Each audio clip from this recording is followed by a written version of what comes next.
Petit théâtre de nuit, une émission de Géraldine Gérard. Aujourd'hui, Indiana, d'après le roman de George Sand. Réalisation, Evelyne Frémy.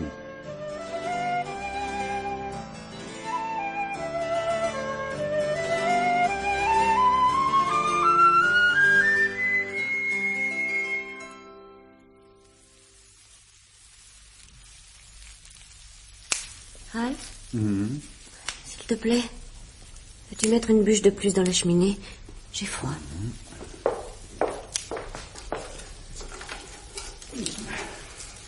Voilà, Indiana. Merci. Dans quelques instants, tu auras un feu splendide. Les enfants, Indiana, vous avez donc toujours froid? Nous ne sommes encore qu'en automne. Il a plu toute la journée. Cette pluie est glaciale. Ces créoles sont insupportables. La maîtresse et la servante se plaignent perpétuellement du climat parisien. Mon cher Georges, vous oubliez souvent qu'Indiana et Moon sont nés et ont été élevés à l'île Maurice. Indiana, vous finirez par mettre le feu à la maison à force de faire des feux d'enfer. Vous réchauffez-vous au moins, maintenant? Oui, je vous remercie. Ophélia. Ah, viens, ma belle. Qu'est-ce que tu voudrais? Ah, un morceau de sucre. Un tout petit alors. Cette chienne est donc tout à fait installée au salon. Au chenille, Ophélia. Au chenille. Allez, dehors! De grâce, Georges, ne la tuez pas, voyons. C'est un reproche que vous ne m'avez pas épargné depuis que j'ai eu le tort de tuer votre épagnole à la chasse. C'est pourtant pas une grande perte. Un chien qui forçait toujours l'arrêt. Au reste, vous ne l'avez jamais tenté mec depuis sa mort. C'est une occasion de me blâmer, de me faire passer pour une brute. Je déteste voir pleurer autour de moi. Vous ne me voyez jamais pleurer. C'est vrai. Mais je vous vois souvent les yeux rouges. Comment te sens-tu aujourd'hui? Comme à l'ordinaire. C'est pas une réponse. Je sais que vous ne vous portez pas bien. Vous l'avez dit à Ralph. Elle me l'a dit.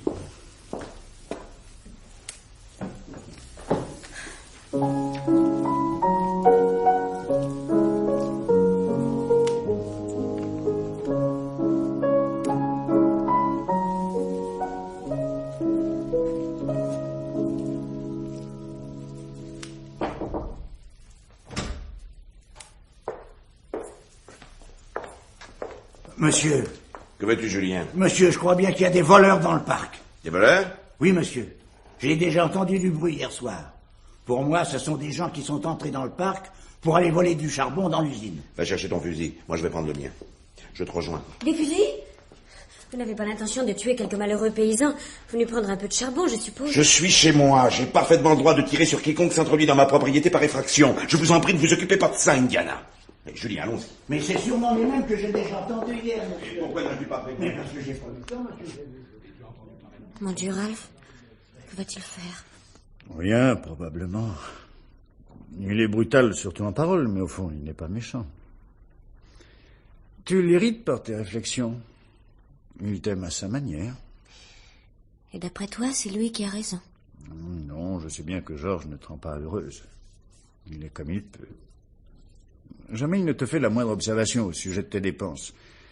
Il supporte que Moon reste auprès de toi, et pourtant il déteste les Noirs, et singulièrement ta femme de chambre, à cause de ta familiarité avec elle. Mais il sait bien que nous avons été élevés ensemble. Quand il est désagréable avec Moon, je ressens ses grossièretés comme si elle s'adressait à moi. Ralph, pourquoi lui as-tu répété ce que je t'avais dit au sujet de ma santé? Que pouvais-je faire? Tu te plains constamment d'être lasse, d'avoir mal à la tête, de souffrir de palpitations, et tu ne te soignes pas. J'ai pensé que ton mari t'obligerait à consulter un médecin. Donne-moi tort, ma chère cousine. Je ne te donne pas tort. Oh. Pardonne-moi, Ralph. Je suis parfois nerveuse, triste, mais je ne parviens pas à m'adapter à la vie en France. Indiana, le bonheur est toujours à notre portée. Il ne faut souvent qu'étendre les mains pour s'en saisir. Songe qu'il y a beaucoup de gens qui t'envient. L'homme est ainsi fait. Je t'en prie, Ralph. Fais-moi grâce de tous ces lieux communs. Allez, viens plutôt au piano. Tu m'aideras à me souvenir de cette vieille mélodie que jouait notre grand-mère irlandaise. Viens.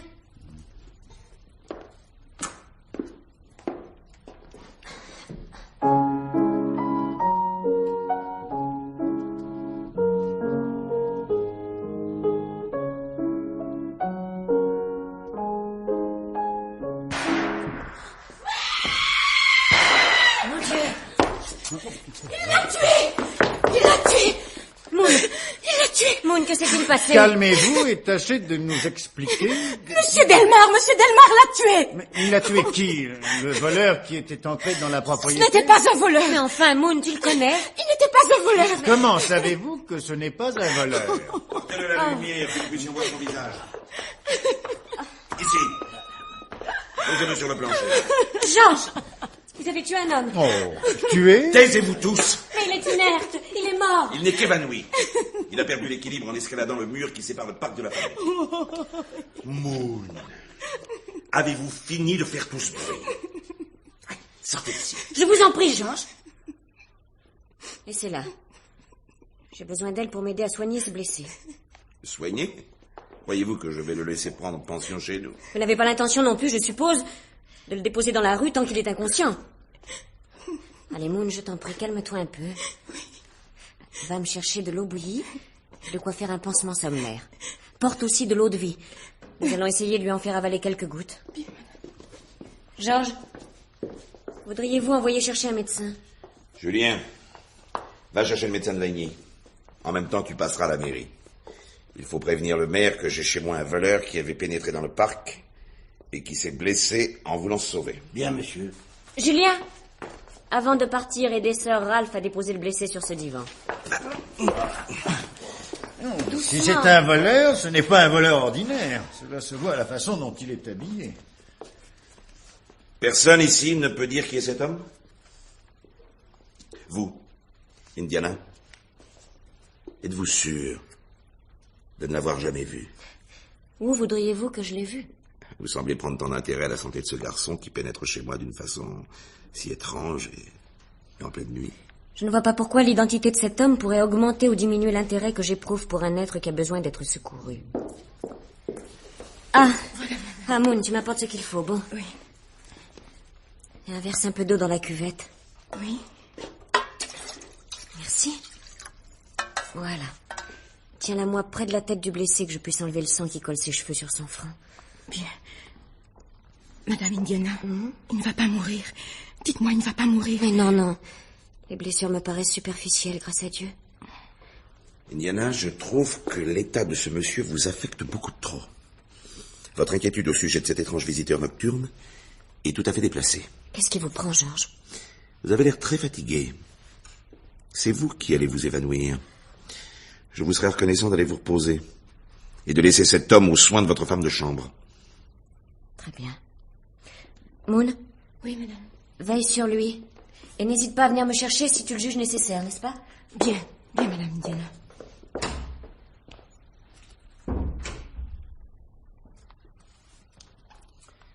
Georges, vous venez d'humilier votre femme. Allons donc. Pourquoi fait-elle des choses qui me sont désagréables? Croyez-moi, mon cher ami, vous faites fausse route. Venez, allons faire quelques pas dans le parc en attendant l'arrivée du médecin.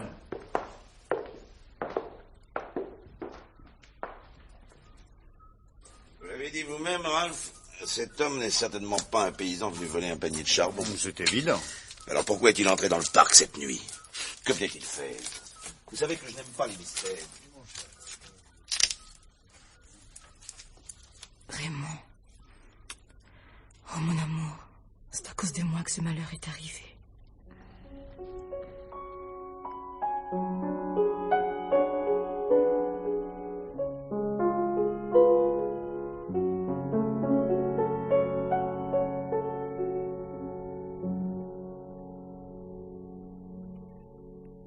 Eh bien, l'homme que j'ai tué est ressuscité à ce que je vois. Qu'avez-vous? Moon, pourquoi avez-vous crié? Oh, j'étais surprise et un peu effrayée, monsieur. Effrayé de me voir entrer chez moi? Et vous n'avez pas été effrayé de rester seul avec un malfaiteur qui s'est introduit dans ma propriété par effraction? Et personne n'a plus besoin de vous ici. Sortez. que je ne vous vois plus. Hein. Mais monsieur, le blessé n'est pas encore remis. Il est assez remis pour que je l'interroge. Votre place n'est plus auprès de lui. Mais monsieur... Non, mais faites ce que vous dit votre maître. Ne vous tourmentez pas pour le blesser, je m'en occuperai. Viens. Viens, sœur. Monsieur, j'attends vos explications, à moins que vous ne préfériez les donner directement à la police. C'est votre droit, monsieur. Néanmoins, permettez-moi de me présenter. Raymond de Ramières. Monsieur de Ramières, le nouveau propriétaire de la maison qui appartenait au colonel Marty. C'est exact, Sir Ralph. Monsieur, il est évident que vous n'êtes pas entré chez moi pour voler du charbon.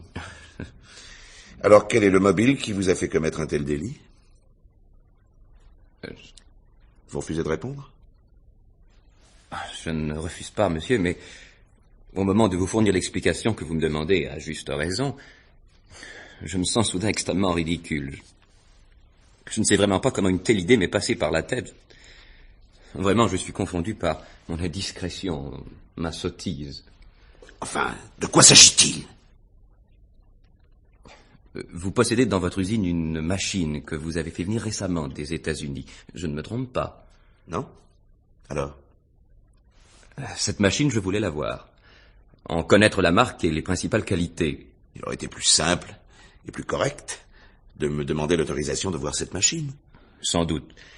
J'en ai parlé à l'un de vos contremaîtres, qui n'a pas voulu transmettre ma demande, prétendant que vous refusez systématiquement toute autorisation de ce genre. Je trouve que ce contremaître s'est bien avancé. Comment se nomme-t-il? Oh, j'ignore son nom. Fort bien. Demain, je ferai passer tous les contremaîtres de l'usine dans mon bureau. Non, je vous en prie, monsieur, n'en faites rien. Excusez-moi, je sais bien que je n'ai aucun droit de vous demander une faveur, mais cet homme a cru bien faire et je suis seul fautif en l'occurrence. Je suis prêt à vous donner quelques réparations que vous choisirez. Oh, la réparation, j'ai déjà prise en vous gratifiant de quelques coups de fusil. Indiana, pourquoi revenez-vous dans cette pièce? Et en robe de chambre? Cette tenue est parfaitement incorrecte. Je viens voir si...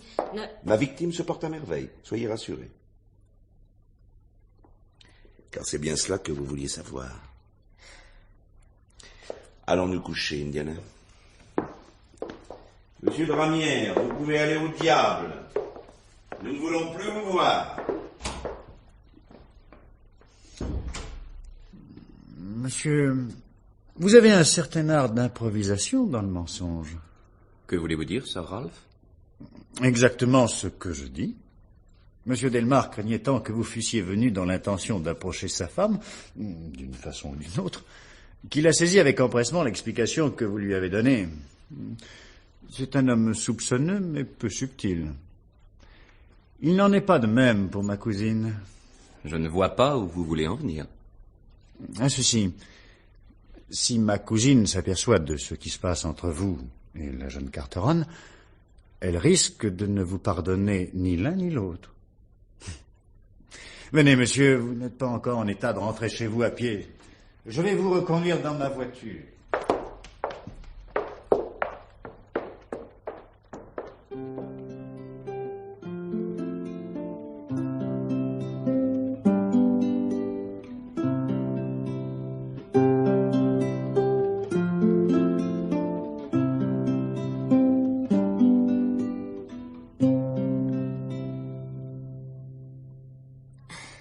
Bravo.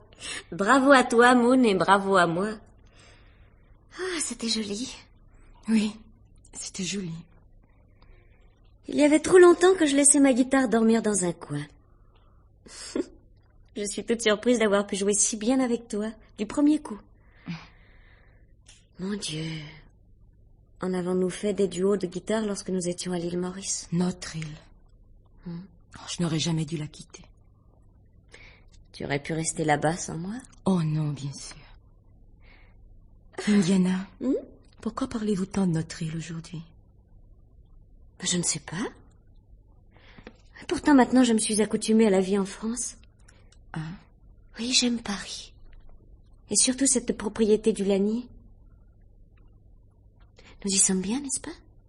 Mais vous aimez ce pays, vous? Je croyais au contraire que vous ne pouviez le souffrir. Oh, il en a été ainsi autrefois. Ma santé en était cause. Oui, je supportais mal le climat, mais ma santé est bien meilleure depuis quelque temps. Oh, je veux me remettre à faire du cheval. Et surtout, je veux que chaque jour nous jouions de la guitare toutes les deux, comme autrefois. C'est promis, Moon? Oui, mais Monsieur Delmar n'aime guère la musique. Il y a 3 semaines qu'il est en voyage d'affaires. Nous ne risquons pas de le gêner. Oh, Moon. Oui? Jouons ce morceau encore une fois, tu veux bien? Bien.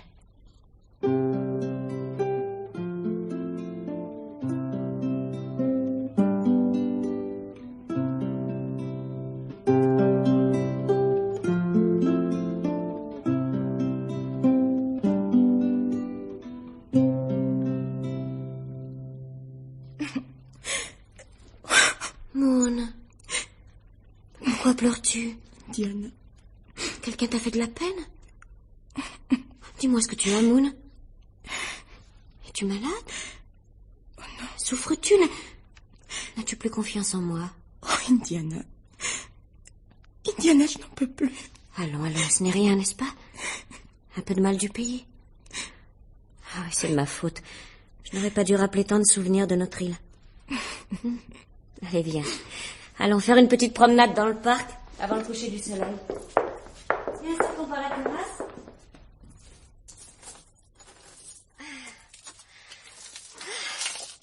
Tiens, regarde.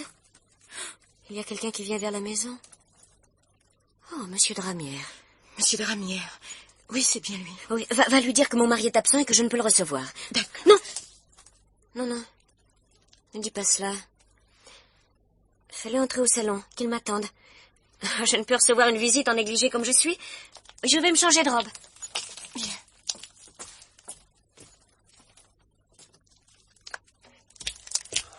Raymond. Moon, qu'est-ce que cela signifie? J'ai reçu ta lettre me disant de venir te voir ici, que tu étais seule. Oui, Indiana est arrivée de Paris hier soir, je ne l'attendais pas. Elle croit naturellement que tu es venu pour lui rendre visite. Elle a été surprise, elle voulait te congédier, puis elle a changé d'avis.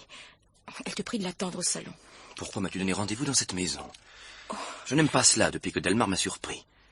Il fallait que tu viennes chez moi comme tu le fais d'habitude. Qu'as-tu de si urgent à me dire, Moon? Raymond, il faut que j'avoue notre liaison à Indiana. Tu n'y songes pas. Mais... Non. Je t'en supplie, ne dis rien à personne. Attends que nous ayons parlé ensemble. Nous prendrons une décision. Mais il le faudra, Raymond. Indiana est si bonne. Elle a pour moi tant d'affection qu'elle pardonnera. Chut, la voici.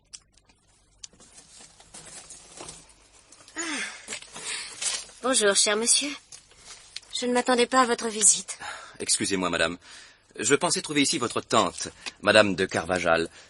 Oui, j'avais cru comprendre qu'elle me donnait rendez-vous chez vous cet après-midi. Moon? Oui? Tu diras à la cuisinière de préparer le thé. Et tu me l'apporteras toi-même vers 5 heures. Va? Bien. Monsieur? Pourquoi êtes-vous venu ici? Je suis passé hier à votre appartement de Paris. On m'a dit que vous étiez au Lagny. Je n'ai pu résister à l'envie de vous revoir. De me revoir? Quelle folie dites-vous là? Je n'y peux rien. Je suis éperdument amoureux de vous. Je vous aime depuis la première fois que je vous ai vu. Ah, si vous pouviez savoir ce que j'ai éprouvé lorsque j'ai repris conscience et que j'ai vu votre beau visage penché vers moi. Cette nuit-là, vous aviez la fièvre, mon ami. Mais vous n'avez donc pas deviné? Devinez, quoi donc? Ce que j'ai raconté à votre mari était pur mensonge. Si je suis rentré chez vous comme un malfaiteur, c'était dans le désir de vous apercevoir chez vous. Oui, vous m'étiez toujours apparu admirablement belle, mais strictement vêtue dans un costume d'Amazone ou une robe presque sévère pour vous rendre à l'église. J'imaginais que vous deviez être 10 fois plus belle, assise au coin du feu ou devant votre piano, dans une toilette sans apprêt. Je ne m'étais pas trompé. Et c'est pour me voir que vous avez risqué de vous faire tuer. J'étais amoureux de vous. Oh, lorsque j'étais enfant, je rêvais parfois. Un jour, tout sera changé dans ma vie. Quelqu'un viendra qui m'aimera et à qui je donnerai tout mon cœur en échange du sien. Oh mon Dieu, pourquoi est-ce que je vous conte ces choses? Suis-je folle? Non, Indiana, vous n'êtes pas folle. Instinctivement, vous avez compris que je vous aimais, comme vous rêviez de l'être, comme vous méritez de l'être. Mon mari m'aime, malgré sa brusquerie apparente. Il vous aime, c'est possible, mais il n'a pas su se faire aimer. J'ai de l'estime pour lui. Dites que vous le craignez. C'est un jaloux, un despote. Je sais tout de votre vie passée. Votre père, resté veuf de bonheur, embarrassé par l'éducation d'une fille, vous a marié à 15 ans, avec monsieur Delmar, qui avait plus du double de votre âge. Vous êtes jeune. Vous êtes belle. Vous avez droit à l'amour, et cet amour, je viens vous l'offrir. Je ne dois pas vous laisser parler ainsi de la maison de mon mari. Je ne me sens qu'une obligation à l'égard d'un homme qui a voulu me tuer. Vous étiez entré chez lui en fraude. D'ailleurs, vous savez qu'il n'avait aucune intention de vous tuer. C'est un habile tireur, et s'il avait voulu... Mais s'il apprenait que vous cherchiez à m'enlever à lui, il vous tuerait à présent. Soyez-en certain, il vous tuerait. Indiana, ne comprends-tu pas que rien ne compte plus pour moi que mon amour, notre amour? Tu es malheureuse et je veux te rendre heureuse. Indiana, ma chérie, mon oiseau des îles. Raymond. Je t'aime. Je t'aime plus que tout au monde. Prenez garde. Prenez garde, il y a quelqu'un derrière la porte. Bonjour, ma cousine. Bonjour, monsieur Noramière. C'est toi, Alf? J'avais cru entendre crier. Mon Dieu, que tu es donc nerveuse, Indiana. Tu es toute tremblante parce que cette porte a grincé en s'ouvrant. Oui, je suis ridicule, n'est-ce pas? Tu vas encore t'évanouir. Tu devrais respirer des sels. Sir Ralph a raison. Il faut vous soigner. Je vais aller chercher votre femme de chambre.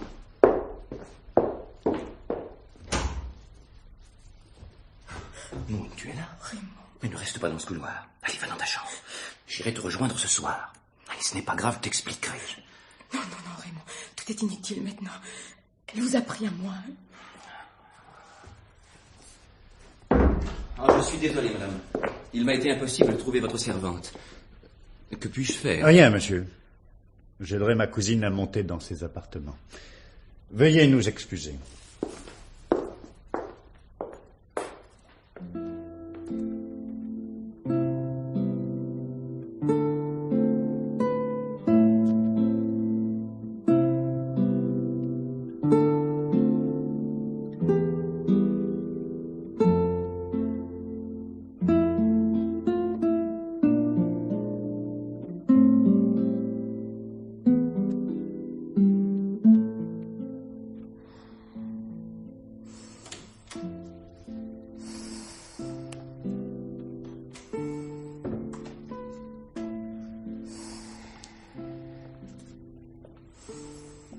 Indiana.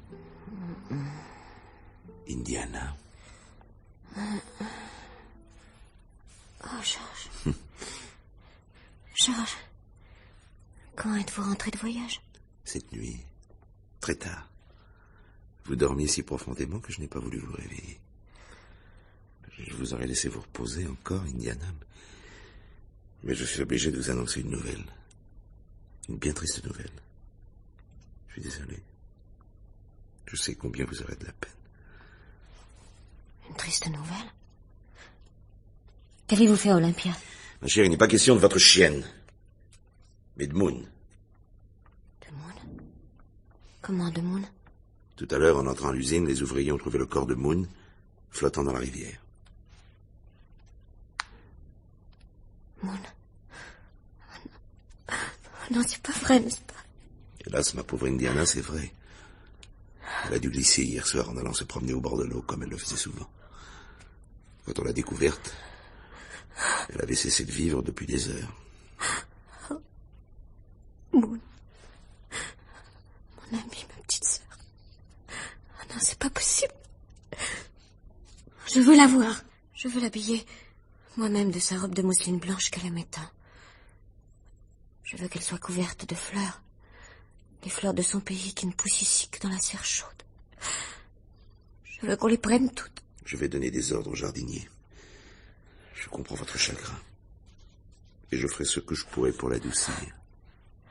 Soyez courageuse, Indiana. Je vais vous envoyer une servante. Faut que vous preniez un médicament pour vous calmer et vous donner des forces. Voulez-vous que j'envoie chercher notre médecin? Ralph est-il encore ici? Il n'a pas quitté la maison depuis hier. Il était trop inquiet de vous. Mon Dieu, il est bon. Vous auriez un véritable frère qui ne serait pas plus dévoué. C'est le meilleur garçon de la Terre. Oui. Il est mon seul ami. Quand vous voudrez, faites-le prévenir. Il vous accompagnera auprès de Moon.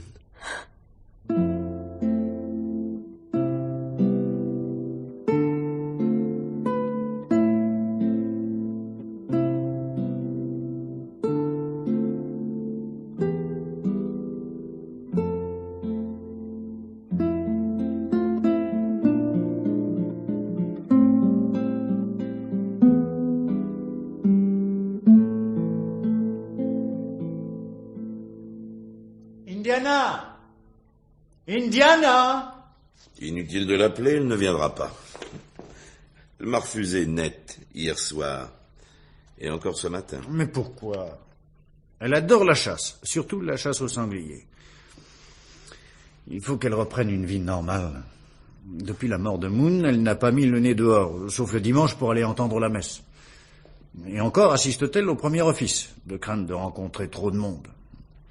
Elle ne peut pas continuer à vivre ainsi. Je suis d'accord avec vous, mon cher Ralph, mais on dirait qu'il suffit que je lui propose une chose pour qu'elle la refuse. Je crois qu'elle me hait. Elle est tout aussi désagréable avec moi. Indiana! Indiana! Descendez, je vous prie. Elle ne répond même pas. Je vais la trouver.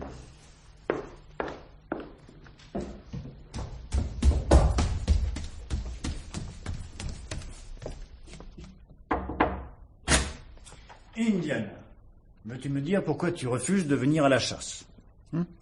Quel est ce nouveau caprice?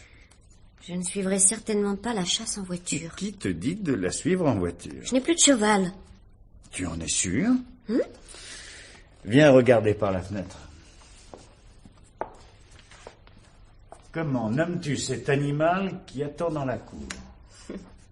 C'est un magnifique pur sang. Il est à toi. C'est ton cheval. Comment? Mais je le reconnais, c'est le cheval de Monsieur de Ramière. Il me le prête? Hier, il était à Monsieur de Ramière, mais je le lui ai acheté, maintenant, il est à toi. Je te le donne. Oh, Ralph! Oh, Ralph, que tu es gentil, que je suis contente. Rien ne pouvait me faire plus de plaisir. Tu as deviné le présent qui me serait le plus précieux. Viens, descendons vite. Je veux monter mon cheval tout de suite. Mais tu n'es pas habillée, Indiana. Oh, oui, c'est vrai. Je passe mon Amazon immédiatement et je vous rejoins. Oh, surtout que l'on m'attende, hein. Nous t'attendons, mais dépêche-toi.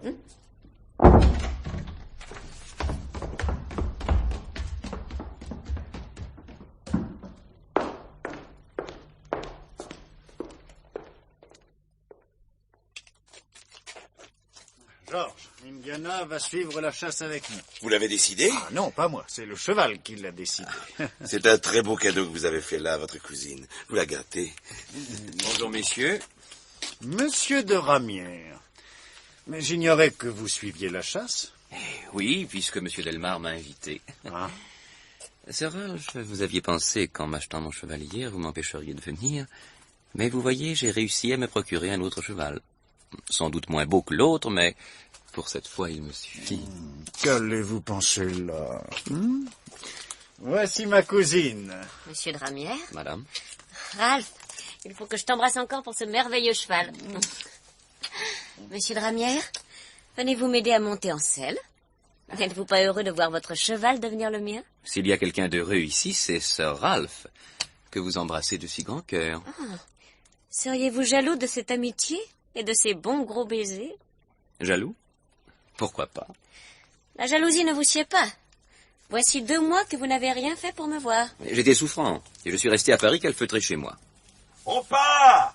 On part!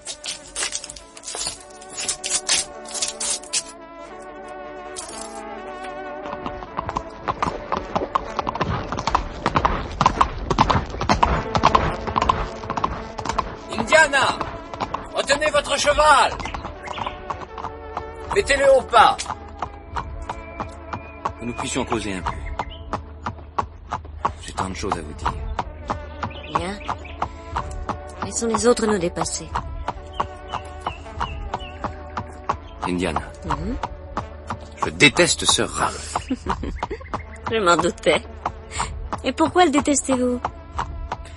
Je souffre des droits qu'il s'arroge vis-à-vis de vous. Ce qui me surprend, c'est que votre mari, qui est si jaloux, tolère ses familiarités. Mon mari est certain qu'il n'y a entre Ralph et moi qu'un sentiment fraternel. Sa jalousie est même tout à fait rassurée quand il sait que Ralph est près de moi. Indiana, arrêtons-nous ici un instant. Descendons de cheval. Venez. Venez dans mes bras, ma bien-aimée. Mon amour. Mon amour. Dis-moi que tu m'aimes. Je t'aime, Raymond. Indiana, ma chérie. Il faut que nous trouvions un moyen de nous voir seul à seul. Mon mari repart demain pour la Belgique. Vous pourrez venir à la maison. Et Ralph? Comment te débarrasseras-tu de lui? Ralph? Tenez. Voici Ralph. Il nous a vus. On ne sait jamais ce que voit et ce qu'on ne voit pas, Ralph. Indiana, monsieur le ramier, venez vite. Un sanglier a blessé monsieur Delmar. Oh, mon Dieu.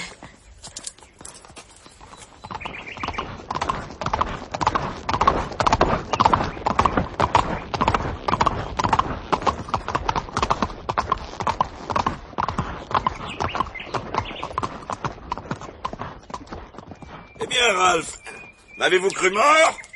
Georges, vous êtes debout, vous n'êtes pas blessé? Ce n'est rien, juste une estafilade, ou guère plus. Oh, grâce au ciel. Qu'est-il arrivé? Le sanglier m'a chargé, puis j'ai pu l'expédier d'un coup de couteau. Une bête énorme. Tenez, venez la voir. Ah, les chiens sont à la curée. Mais Georges, vous boitez. Oh, un peu, ma foi. J'ai peut-être une jambe cassée. Mais enfin, il faut une civière. Jamais de la vie. Je rentrerai à cheval. Je l'ai vu bien d'autres quand je faisais la guerre. Allons, en selle tout le monde!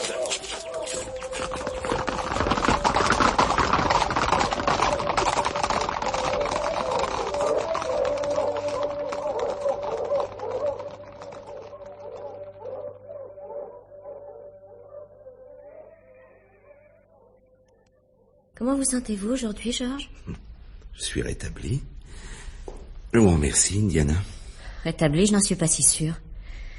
Cette blessure était plus sérieuse que vous vouliez le faire croire. Vous devriez prendre des précautions. Restez étendu. Restez étendu. Il en est bien question. Il faut que je parte ce soir pour Anvers. C'est impossible, voyons, vous ne pouvez pas commettre une telle imprudence. Ma chère, si je ne faisais pas ce voyage, je commettrais une imprudence qui risquerait d'avoir des conséquences dont nos finances ne se guériraient pas. Je ne comprends pas du tout ce que vous voulez dire. Autant vous mettre au courant tout de suite. Vous savez peut-être que je suis en relation d'affaires avec une maison de commerce de Belgique, sur laquelle, en réalité, repose toute la prospérité de l'entreprise Delmar. Oui, oui. Non, vous ne savez rien du tout. C'est pas surprenant, je ne vous ai jamais tenu au courant de mes affaires. La maison de commerce dont je viens de vous parler vient de faire faillite et peut nous entraîner dans sa chute. Ce qui signifierait que nous serions ruinés? Exactement. Oh, mais je n'ai pas perdu tout espoir. Mais il faut que j'aille à Anvers, voir ce qui peut être encore fait. Je vais préparer moi-même votre valise. Et si vos affaires ne s'arrangeaient pas, qu'arriverait-il? Je fermerai la fabrique du Lagny, naturellement. Et où irions-nous? À Paris? Je ne sais pas encore.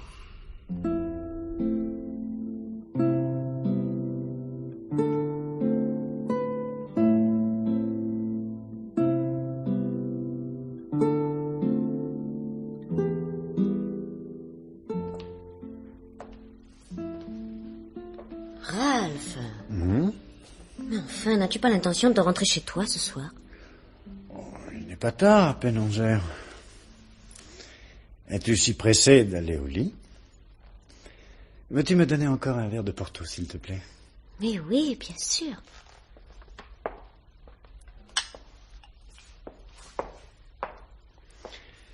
Voilà. Tu devrais faire coucher les domestiques dans la maison quand ton mari est absent. Merci. Ce n'est pas prudent de rester seul. Depuis que Moon est morte... Je voudrais ne plus entendre parler de Moon. Cela me fait mal. Oui. Je comprends que son souvenir soit resté douloureux. Pourtant... Pourtant quoi, Ralph? Est-ce que tu ne te poses pas de questions quelquefois au sujet de la mort de ta compagne d'enfance? Si. Je n'arrive pas à comprendre comment ce malheur a pu arriver. Moon savait nager. Elle connaissait admirablement le chemin qui borde la rivière. Oui, cet accident... Ce n'était pas un accident. C'était un suicide. Quoi? Que dis-tu? Moon s'est tuée parce qu'elle était la maîtresse de Raymond de Ramières. Mais... Parce qu'il était fatigué de cette liaison. Parce qu'elle vous a surpris au moment où cet homme te disait qu'il t'aimait. Tais-toi! Ce n'est pas vrai. Non, ce n'est pas vrai. Tu as inventé cela. C'est ta haine pour Raymond qui te fait parler. Tu es ignoble. Va-t'en. Va-t'en! Ce qui m'a toujours étonné, c'est que tu n'aies pas deviné le véritable motif qui amenait M. de Ramières une nuit dans le parc. Indiana, je t'en prie, ouvre les yeux avant qu'il ne soit trop tard. Cet homme fera ton malheur. Va-t'en, je t'en prie, Ralph. Va-t'en.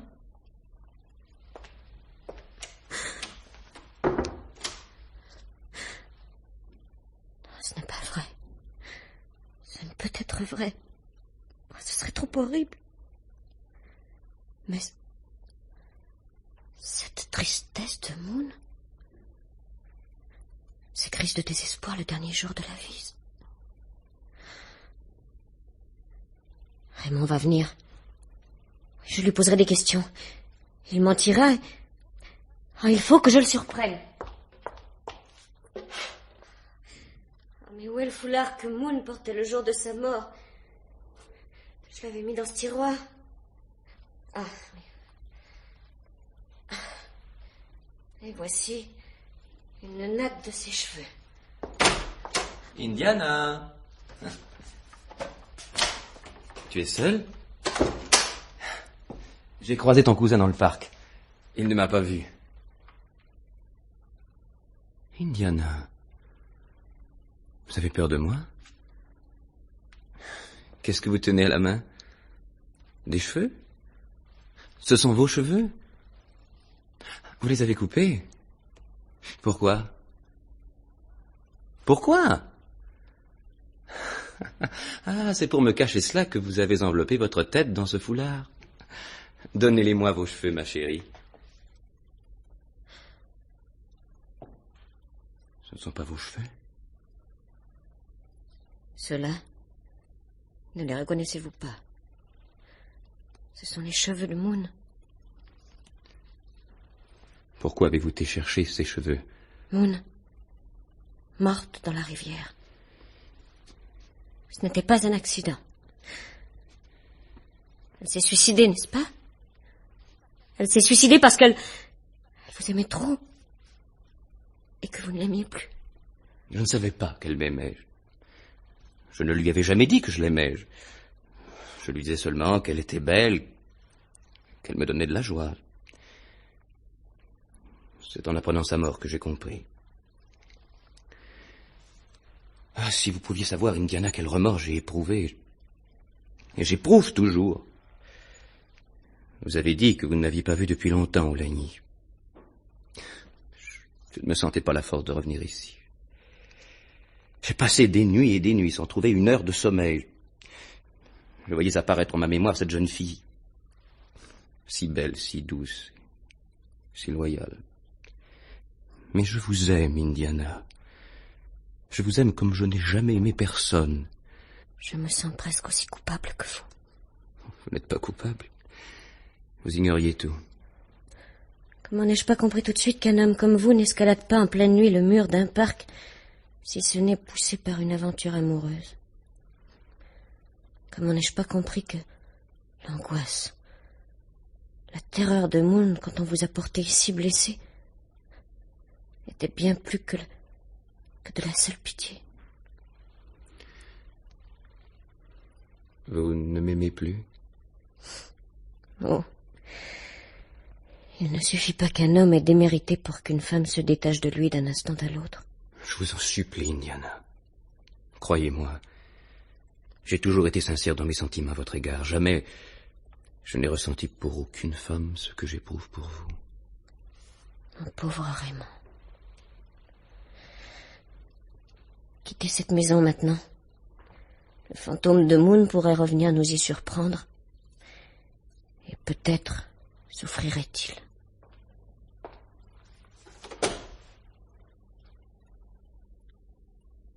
Adieu, Indiana.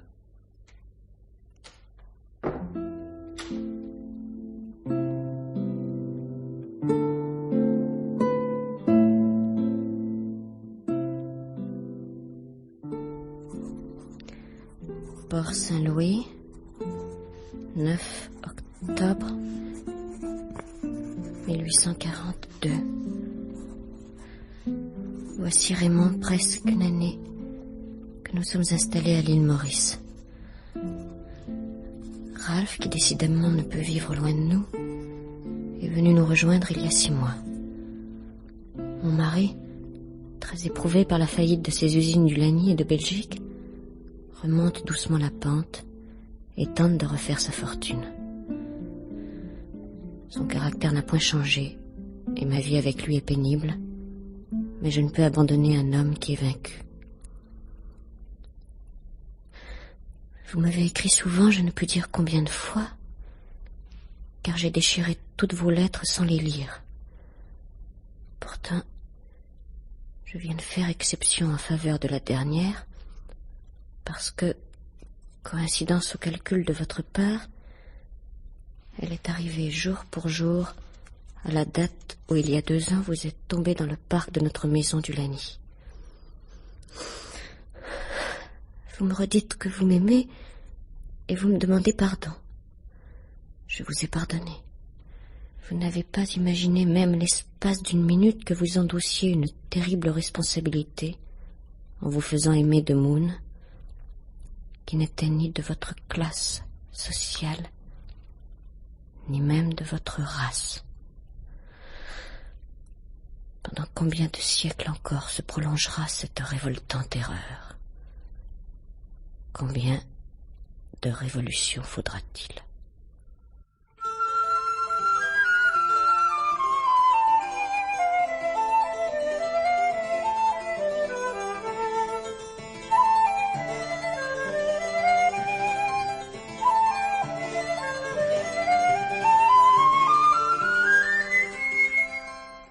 Petit théâtre de nuit, c'était une émission de Géraldine Gérard. Aujourd'hui, Indiana, d'après le roman de George Sand, avec Michel Rulle, Ralph, Henri Poirier, Monsieur Delmar, Pierre Ferval, le jardinier Julien, Christian Riel, Monsieur de Ramière, Édith Loria, Indiana, Toto Bicinte, Moon. Indicatif et musique de Jean-Fabien Gérard.